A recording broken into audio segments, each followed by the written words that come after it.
All right, so welcome to Math 317 Operations Research. What I want to do today is I want to talk about Stirling's formula. So the gamma function, we talked about this briefly last time. It's a generalization of the factorial function. The factorial function has a lot of wonderful combinatorial interpretations. So what does 5 factorial mean to you? When you hear 5 factorial, what do you think of? Okay, so that's the number. That's what 5 factorial is. But what's the story? What does 5 factorial represent?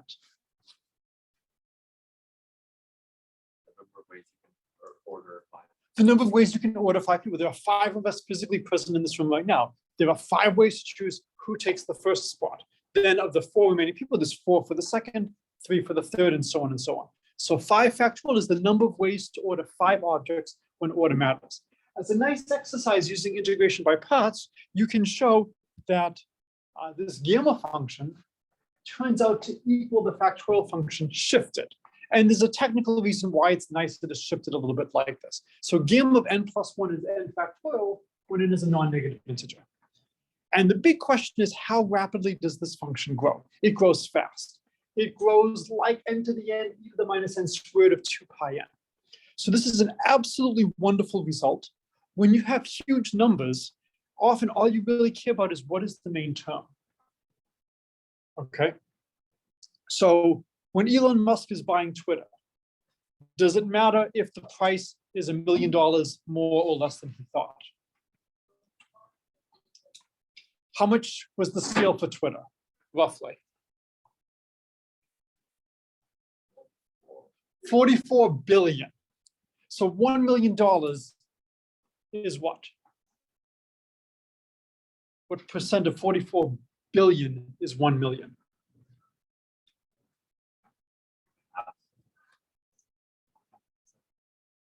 Well, if you had 44 billion, 4.4 billion would be 1/10. 440 million would be 1%. 44 million would be 0.1%. You can see the $1 million is insignificant. If the number of bots on Twitter is 1%, 5%, 20%, 40%, that makes a huge difference. $1 million in the sales price doesn't. So when we have this expansion on the very bottom of how big is n factorial, for many applications, all we really care about is the main term. The main term is roughly n to the n e to the minus n squared of 2 pi n. Would you like 0.1% of 0.1% of Elon Musk's net worth? Yes, right? Relative to his net worth, it is a small amount. Relative to most of us in this classroom, it is a huge amount. If it is not a huge amount for you, please see me after class, okay? So just because the number might be large or small, that's going to depend on what you're talking it with respect to, relative to. For Elon Musk, $1 million is not a lot. For us, it will be. So you have to, when you're looking at a number, relative to what are you talking about? Now, for the main term versus the lower order term, if n is not that large, the first lower order correction term is not insignificant. If n is of size 10, this is about 1 over 120, that's about 1%. The next term would be 1 over 28,000. So that would be significantly less. If n is of size 1,000, then you're getting a significantly less term. So again, whenever you're dealing with expansions, you want to get a sense of how big are the things that really matter, how much of an impact is keeping that next term going to make. And for a lot of our applications, it's enough to just look at the main term. It's going to drown things out. If I just care about comparing 2 numbers, I'm not going to notice really $1 million relative to 44 billion. Oops. I do hate how it keeps adjusting the size of the image. I will just fix that later. All right. So I've put some thoughts over here. On the x-axis is n, and on the y-axis is n factorial here.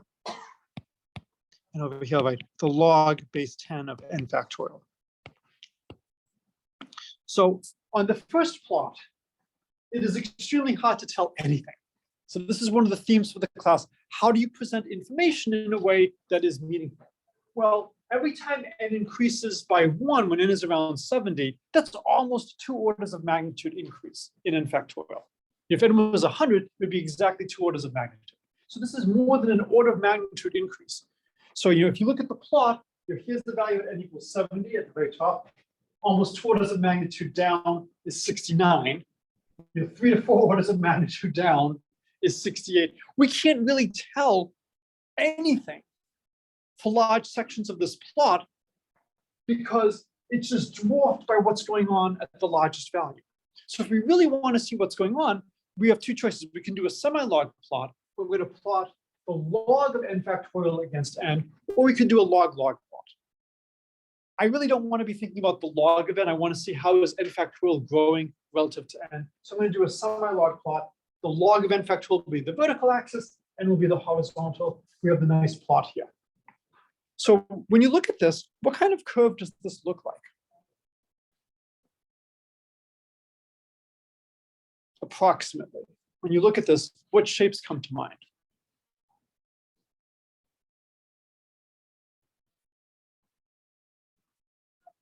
So what are simple kinds of plots that we know? What's the simplest function? Linear. So does this look linear?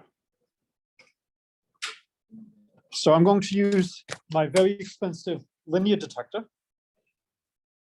And if you use the linear detector, it's not horrible, but it's not, as I go further up, it's actually not terrible, but it's clearly not linear over the whole range, but it's not horrible. Okay, what might it be if it's not linear? What's the next thing you could have? Quadratic. I don't think this is going as fast as quadratic. I think it's going faster than linear. Well, if we use the fact that n factorial is roughly n to the n e to the minus n squared of 2 pi n, the log of n factorial is n log n minus n, and we have the log of the square root of 2 pi n, so that'll be plus 1/2 log n plus 1/2 log 2 pi. Okay, I just took the log of a product. And the log of square root of 2 pi n is 1/2 log of 2 pi n, and then I use the product rule again. But when you look at this, the log of n factorial, here's the minus n, that's definitely a linear term. I have a term that's a little bit larger than linear, it's n log n. So it should be going a little bit faster than linear, not as fast as quadratic. And we do see, yeah, it kind of does look like that. The 1/2 log n is basically noise in this range. N going from 1 to 70, 1/2 log n is not really changing that much relative to the n log n. And so you could do all these different plots and try to get a sense. Okay, but again, you want to get a feeling when you're looking at plots as to what's going on. So let's try to estimate n factorial. How many of you have seen the integral test from calculus? So I'm not seeing that many. Okay. So before we do the integral test, let's try to do weak bounds. So n factorial is n minus 1, 3 times 2 times 1. Can someone give me an upper bound? It can be a bad upper bound, but can someone give me an upper bound for this product? N to the n, perfect. Why'd you get n to the n?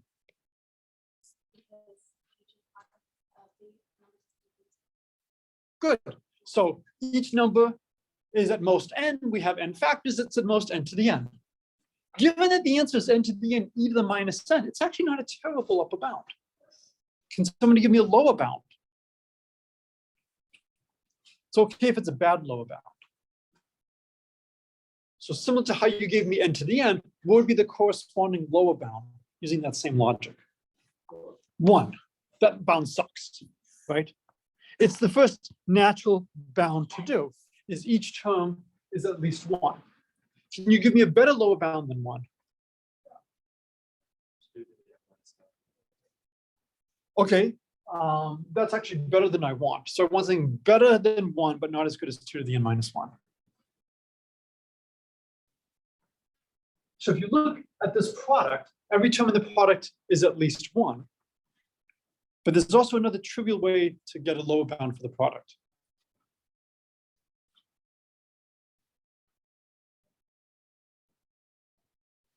So instead of looking at every factor, if we just looked at a subset of factors, that would give us a lower bound. What's a good subset of factors to look at? And this is related to what you're doing, but it's not quite as good.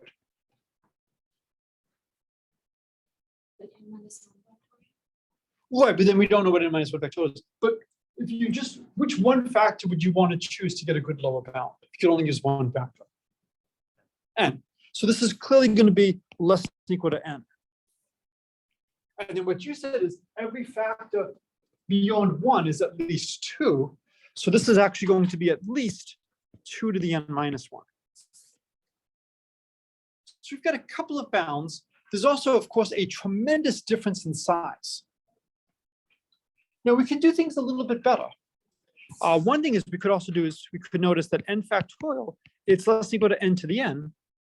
I claim it's also greater than or equal to n halves to the n halves. And I'm never going to worry about is n halves an integer or whatnot. Just, I'm at the blackboard. We're going to just be kind to me, okay? Why would I have n halves to the n halves? Where does that come from? So look at the factors. I say that a lower bound would be take n halves times. Where does this come from?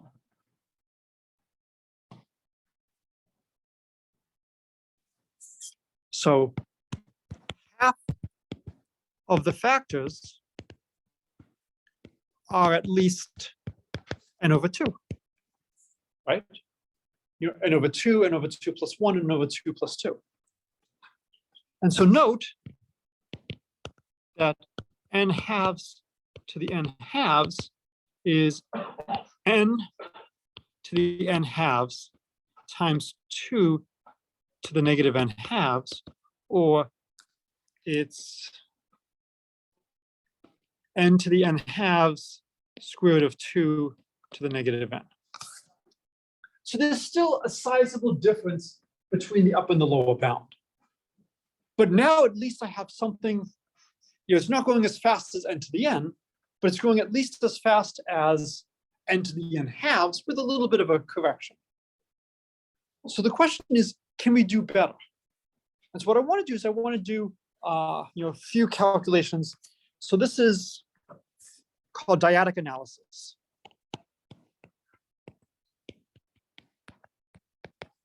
And again, I just want to go through some techniques. So 1, 2, 3, dot, dot, dot, n halves plus 1, dot, dot, dot, dot, dot, n.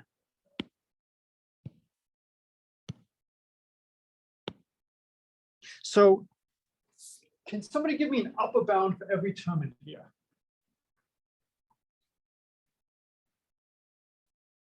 What would be an upper bound for each factor? N. So this would be n to the n halves, right? What about an upper bound in the first half? What would I get? So if you look at every term in the first half, can somebody give me an upper bound for every term in the first half? N over 2. So I would have n over 2 n halves times. What about a lower bound for everything on the right?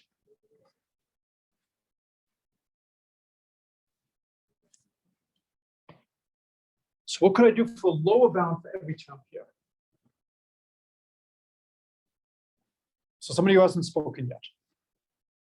Give me a lower bound for every factor here.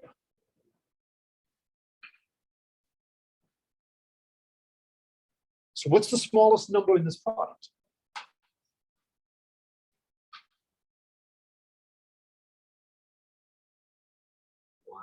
Well, no, I was looking in the right half. In the right half, what's the smallest number in the product? N over 2. I mean, it's technically n over 2 plus 1. I don't want to deal with the plus 1. I like your idea. Let's just do n over 2. So, and we have how many factors? We have n over 2 factors. And in the first half, what's the smallest number? Would be 1. So we get 1 to the n halves to the n halves would be less than equal to n factorial, which would be less than equal to n halves to the n half, n to the n halves. And so when we look at what's going on the far left, we get n to the n halves square root of 2 to the negative n, less than equal to n factorial, less than equal to, now on the right-hand side, we have n to the n halves, n to the n halves. How many powers of n do we get?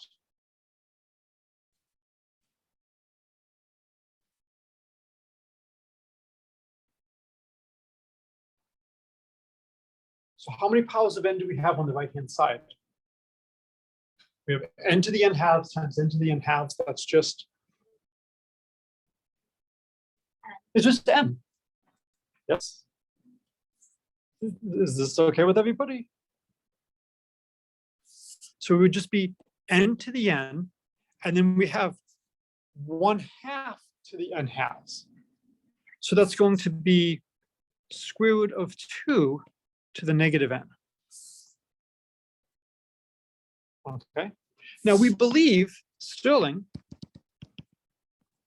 n factorial is about n to the n e to the minus n squared of 2 pi n. So we should have e to the negative n. We have square root of 2. So we have square root of 2, not e. We're getting close. Okay. What could we do now? So we initially did the whole interval, then we broke the interval into halves. What could we do next?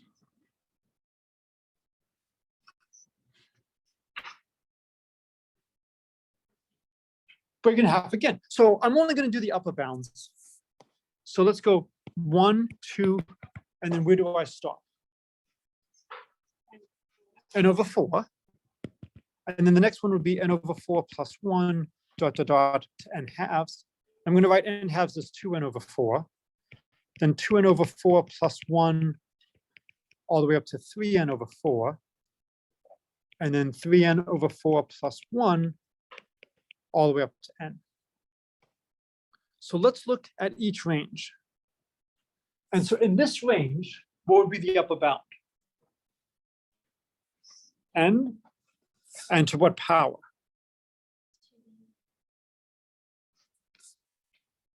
How many terms do we have?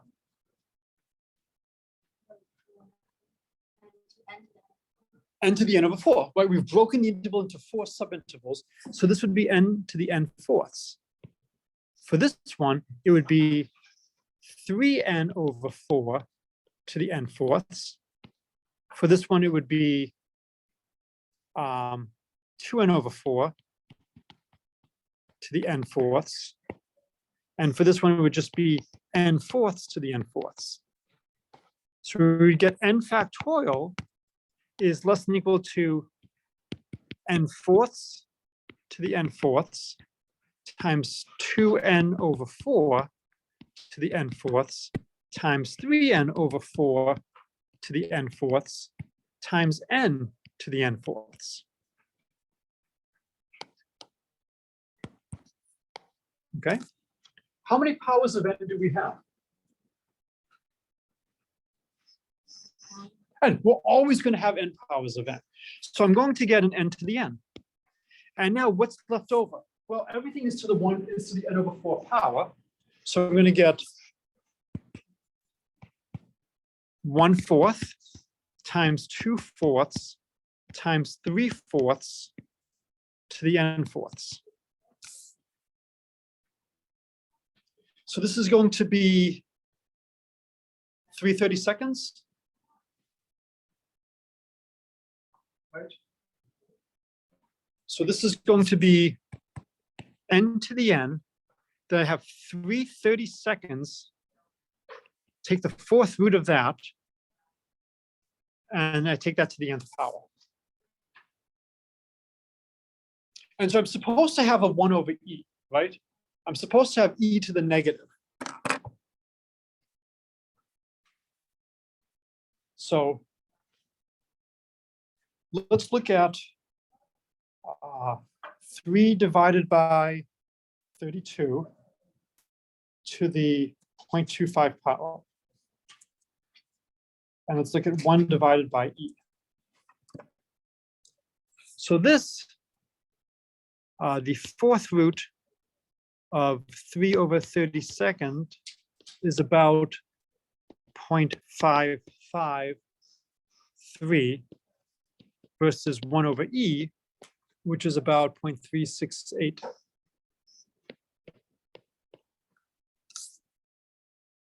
Oh, I had to switch back. Okay. So is it reasonable that this number is greater than 1/e? Why?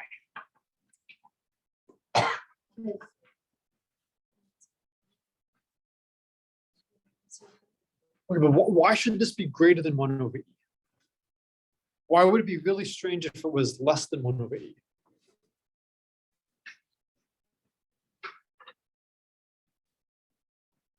What are we computing right now? What are we calculating in blue? This is it's an upper bound. Should the upper bound be smaller than the truth or larger than the truth? It should be larger. So I would be shocked if this was less than 1/e. But we're making progress. You know, what was it that we had a moment ago? We had square root of 2 to the negative n, so we had n to the n, 1/square root of 2 to the n. 1/square root of 2 is about 0.707. So we went from about 0.707 to 0.553. The correct answer is about 0.368. What do you think would happen if we did it not 4 times, but 8 times?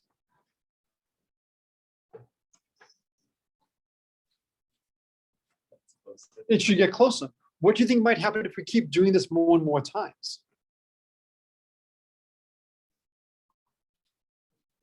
Hopefully it converges. So for extra credit, see if you can actually show that the upper bounds and the lower bounds will converge to 1/e.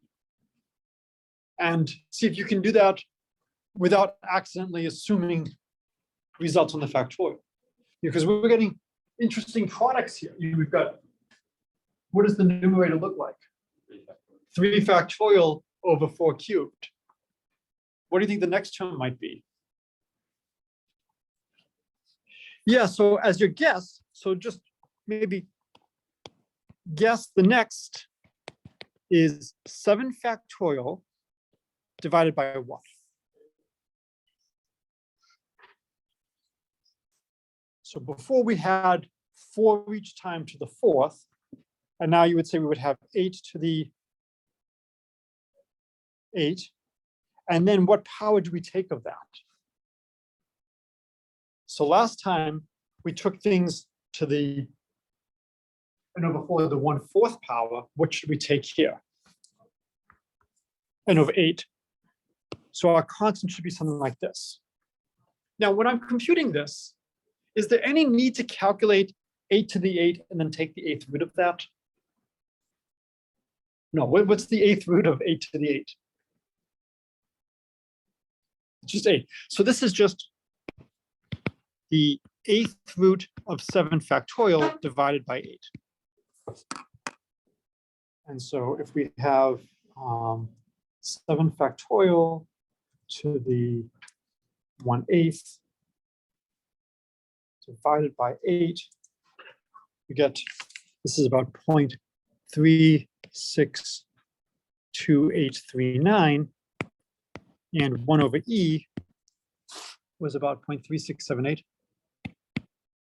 Wait a minute, that seems, wait a minute, did we make a mistake?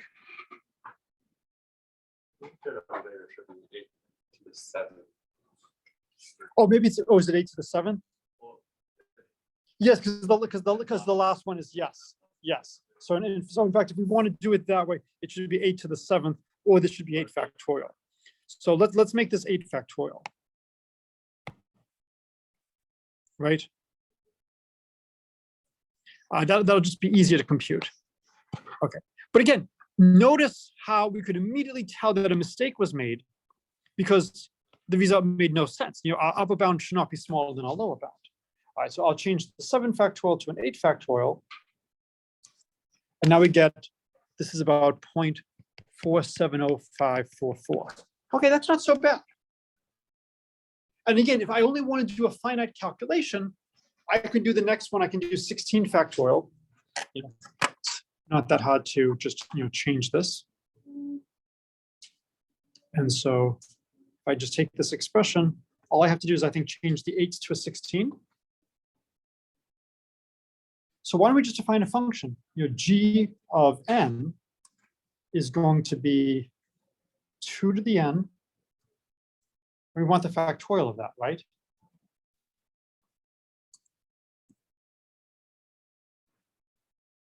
Right? And then we raise this to what power?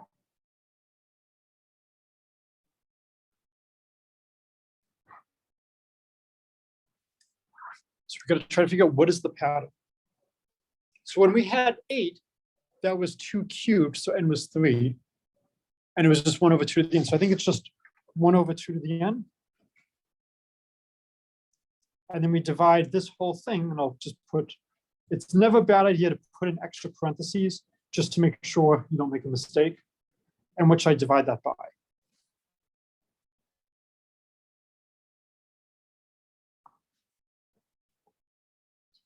Two to the n.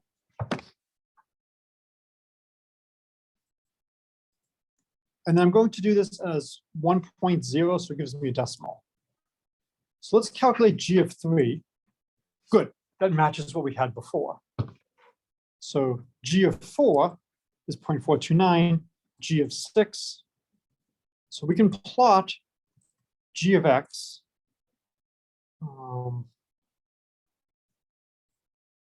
Let's do the floor of x.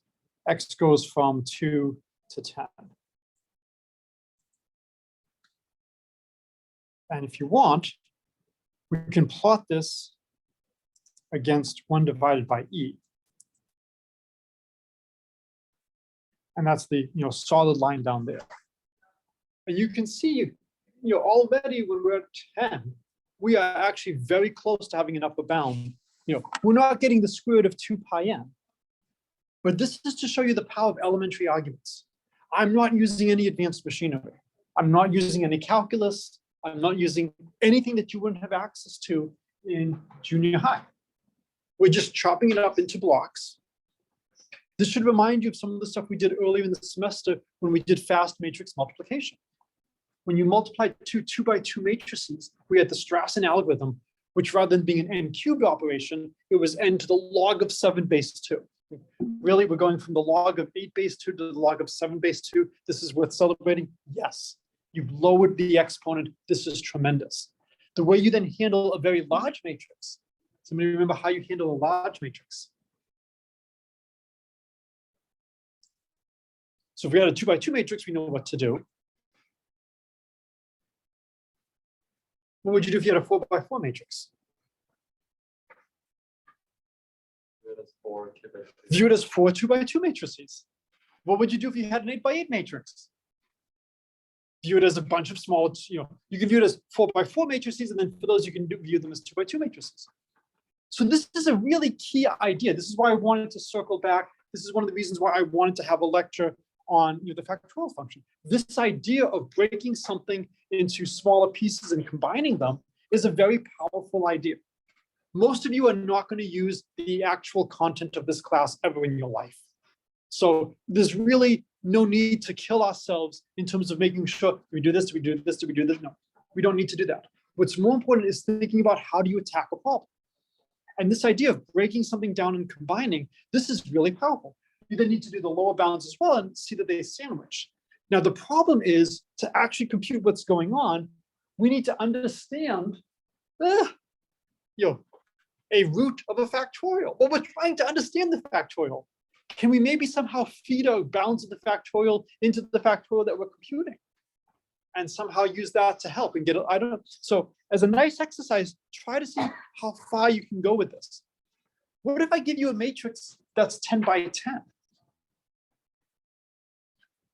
What would you do if I gave you a matrix that's 10 by 10? It's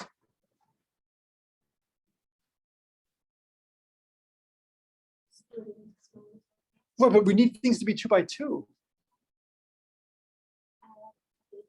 Yeah, add a bunch of rows of zeros, rows and columns of zeros. So if you have something that's not a perfect power of 2, what you can often do is put in some extra factors. When you're gathering data, this is why a lot of things we gather data in powers of 2. It makes things a lot easier. You don't gather things and get 1,000 pieces of data. What should you get? 1,024.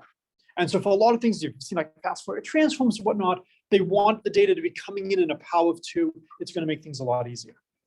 So anyways, just by getting up to, let's see what G of 10 was, it was 0.369 roughly. And so at 2 to the 10th got constant was about 0.369. So that's not bad. You're just doing this 10 levels deep. And we can even write down the pattern and see what's going on. All right, but this is not a proof. So let's turn to trying to prove things. So what I want to do is the integral test. So out of curiosity, raise your hand if you remember at least hearing about the integral test in calculus. Okay, so the idea is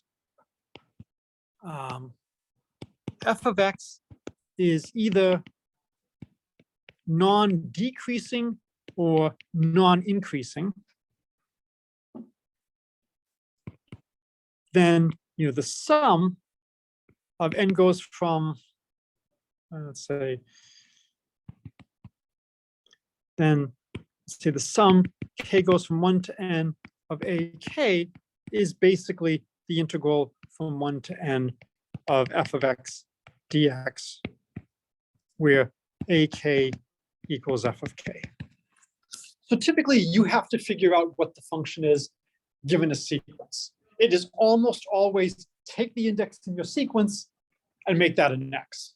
So for example, if I give you, ak is 1 over k, what would you guess for f of x? 1 over x.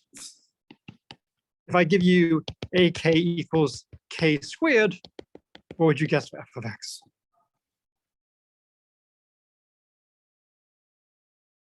X squared, right? So essentially, in almost every case, just replace the index with x.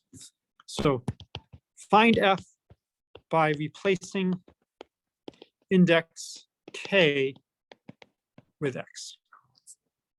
And so what I want to do is I want to show how you can approximate sums with integrals. And depending on how much work you do, you can get better and better results. One of the talks that is, I think, being planned by someone in the class is talking about Simpson's method to estimate area under curves, which is a little bit better than the standard Riemann sum of using rectangles. Okay, how many of you have heard of Simpson's rule? Okay, it was at least taught when I was in high school. It's a good way of getting a better form by using trapezoids rather than using rectangles. So let's consider, let's say ak equals 1 over k. And what I'll do is I'll prove what's going on for a specific example, and then we'll just talk about how it's true in general. So let's look at a plot. So here's 0, 1, 2, 3, 4, ... and -1 and n plus 1. Okay. And when I take n equals 1, it's going to be just 1. When I take n equals 2, it's going to be 1/2. When I take n equals 3, it's going to be 1/3, and so on and so on. Okay.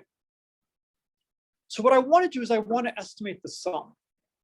And there's a couple of ways to do this. One way is the following, is I can look at boxes going to the right.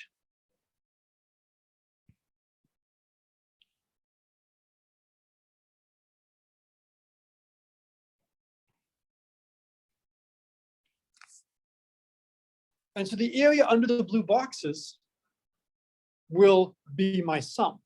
Why? Because each box has a width of 1. So A1 plus A2 plus AN is the area of the blue boxes. Well, if I look at a plot of my function, see if I can do better.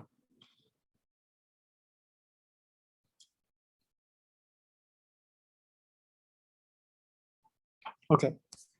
Is the blue going to overestimate or underestimate?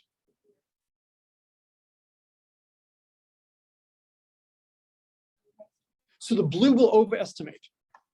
So blue overestimates area under the red. The other way I could do things is I could move everything to the left.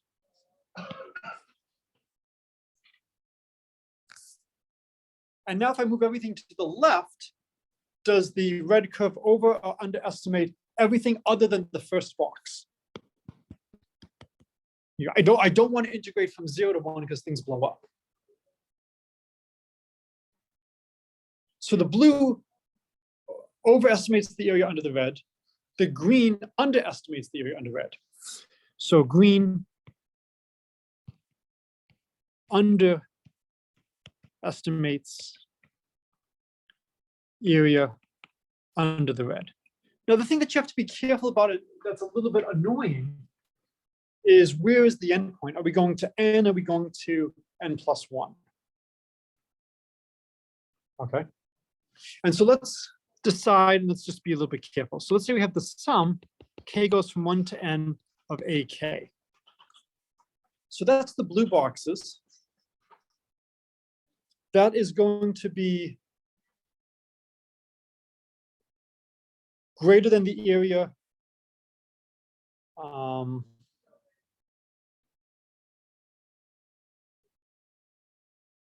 so if I look at the area under the red from 1 to n, is that more or less than this sum?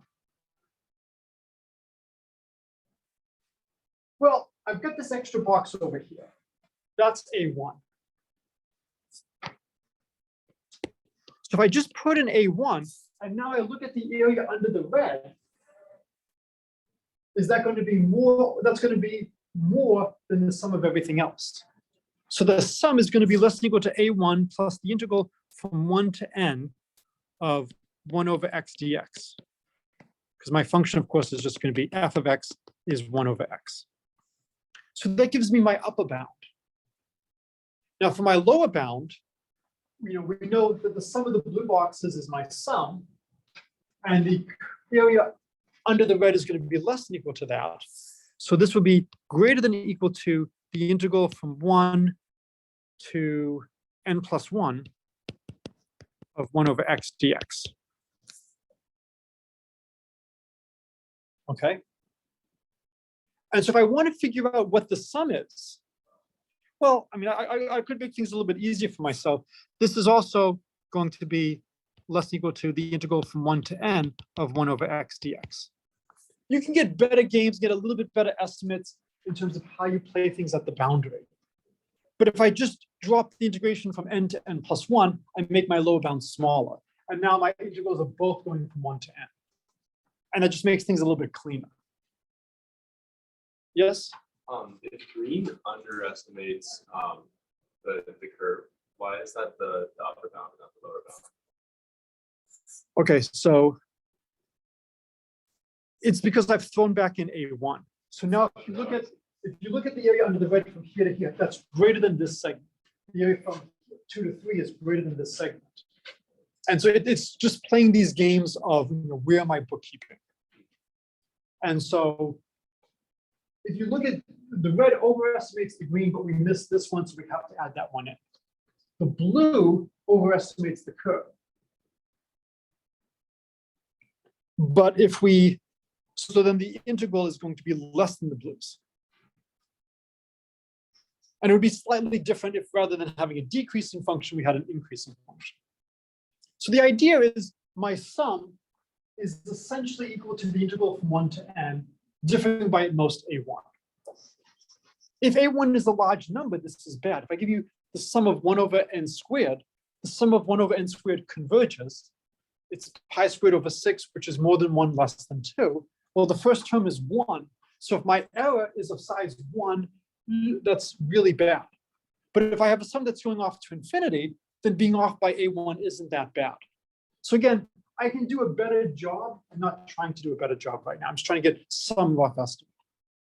Okay, so is everybody happy that the sum is essentially the integral from 1 to n of 1 over x? And with a little bit more work, you can actually figure out exactly what that error is. All right, so now we have n factorial. So whenever you see a product, what is your first thought? You should have a Pavlovian response whenever you see a product. What do you do? Yes, Pavlovian response, see product, take log. So whenever you see a product, if you are volunteering in an elementary school and you're trying to teach kids how to multiply, that's one of the few times you should resist this. But in a theoretical math class, if you see a product, you should immediately think logs. So the log of n factorial is the log of 1 plus the log of 2 plus dot dot dot plus the log of n. So this is the sum, k goes from 1 to n, of the log of k. So if ak equals the log of k, what would you guess for f of x?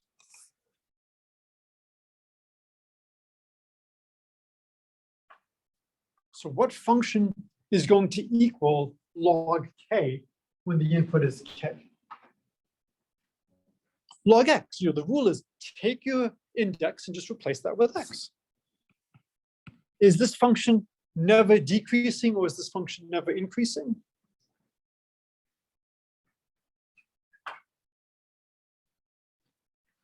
If you look at the function, is it always either staying the same or getting larger? Is it always staying the same or getting smaller? Yeah, it's increasing. So I can use the techniques. So we know the integral from 1 to n of log of x dx is less than equal to the log of n factorial is less than equal to a1 plus the integral from 1 to n of log of x dx. Well, the log of n factorial is growing tremendously. If I'm off by 1, not a big deal. So we need a function whose derivative is log of x. So does anybody know what function has derivative log of x?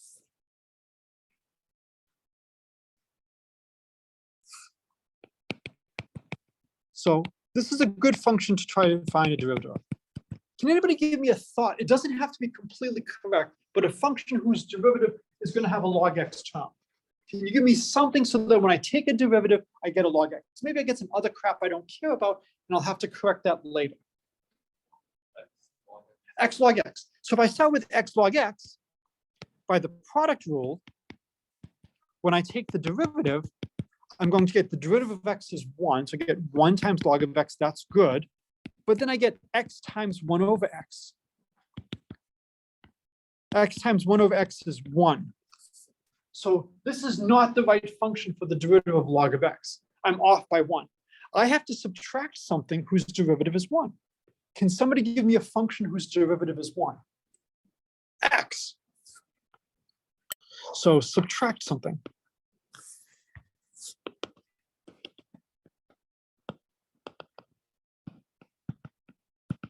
So if I look at x log x minus x, and then this would then just become the log of x.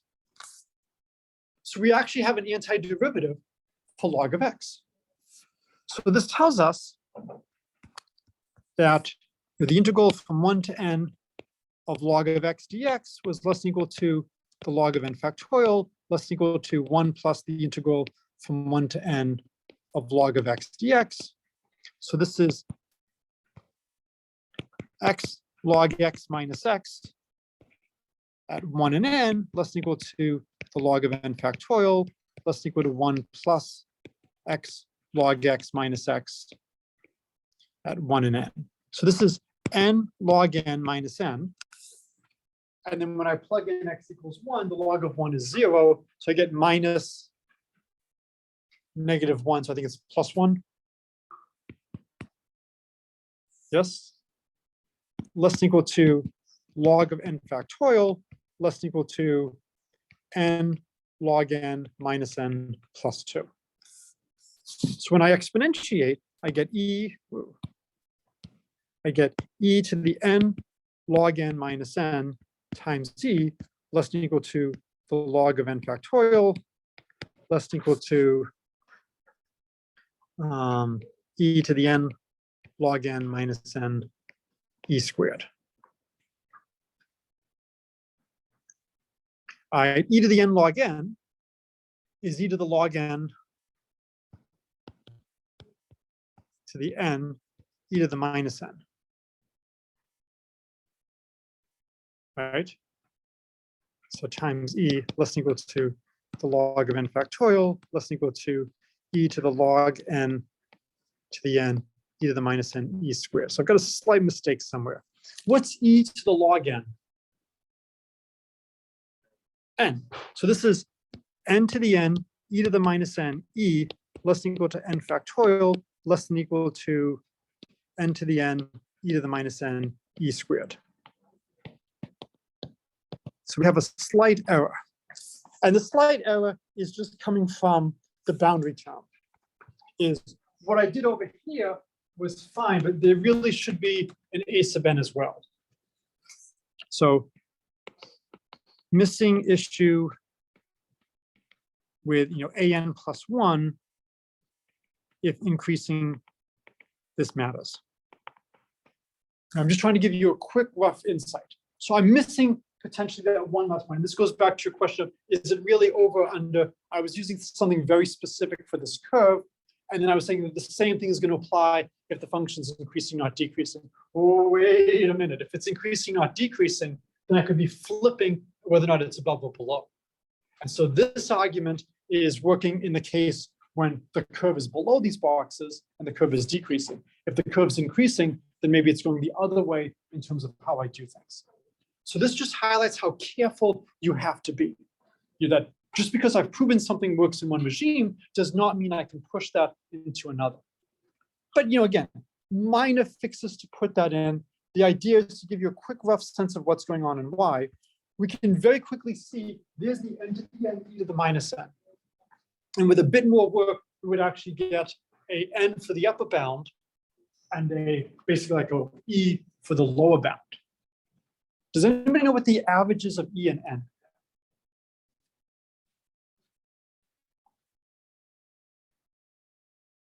If you average e and n, what do you get?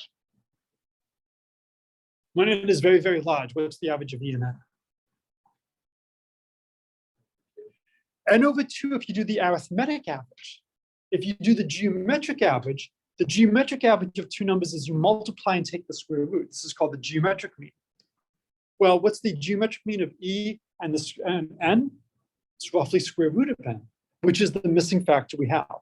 And if you look at what's going on, since we have a log going on here, the arithmetic average of the upper and the lower bounds is really the geometric, because when you exponentiate, the 1/2 becomes the exponent and the sum becomes the product. So you can actually see with a little bit more work, the square root of n coming into play. All right, so this is a good place to stop. So Friday's class is now complete. Monday's class, come in with your notes and outline for what you want to do for your talk, and we'll be discussing that. All right, have a good weekend all.